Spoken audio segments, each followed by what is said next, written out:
Hello guys जय जगन्नाथ। तो आज मिनी ब्लॉग को चलतु आरंभ करवा। तो सकाळु सकाळु उठला परे तो टिके पानी पी तो पानी पीवाटा तो सकाळु भल ना, तो सेति पानी पी देली। तो पानी पी सारिबा परे ब्लैंकेट गुडा पड़थिला तो ताकू भांगिली। ताकू भांगी भुंगी सारला परे से घर द्वार सब असना ही पड़थिला, ताकू सजड़ा हजरी कली।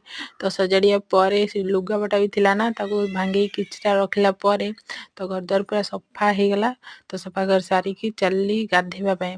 तो सकाळु सकाळु गाधेबा ପାଇଁ ତ ସମସ୍ତଙ୍କୁ ଶୀତ ଦିନ ଡର ଲାଗେ, ତ ମୁଁ ଚାଲିଲି ଗାଧେଇବା ପାଇଁ। ଗାଧେଇକି ଆସିଲା ପରେ ଯୋଉ ଶୀତ, ଓଃ! ତ ସେ ଶୀତକୁ କାଟିଦେଇ ତ ଚାଲିଲୁ ଟିକେ ଗଛରେ ପାଣି ଦେବା ପାଇଁ। ତ ସକାଳୁ ସବୁ ଗଛରେ ପାଣି ଦେବା, ତ ତାଙ୍କର ବି ଜୀବନ ଅଛି ନା, ତ ତାଙ୍କୁ ସବୁ ପାଣି ଦେଇ ସାରିଲା ପରେ ତ ଦେଖନ୍ତୁ ଏଇଠି ମୋର କେତେ କେତେ ଛୋଟ ଛୋଟ ଗଛ ମୁଁ ଲଗେଇଥିଲି ସେ ବଞ୍ଚିଛି। ଆଉ ସବୁ ଗଛରେ କେତେ ସାରା ଫୁଲ ହେଇଛି।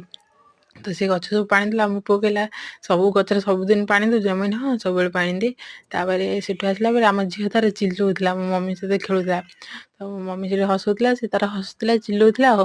ତାପରେ ମମି ସେଠୁ କହିଲେ କି ଆଜି ଖାଇବା କ'ଣ ହେଇଛି କି? ସେଠୁ ଦିଦି ତାକୁ ଖାଇବାକୁ ଦେଲା। ତ ପିଠା ଭଜା ଆଉ ଗୋଟେ କ'ଣ ପୁର ଦିଆ ହେଇକି ଏମିତି କ'ଣ ପିଠା ହେଇଥିଲା। ତ ମମି ଖାଇ କି ହସ।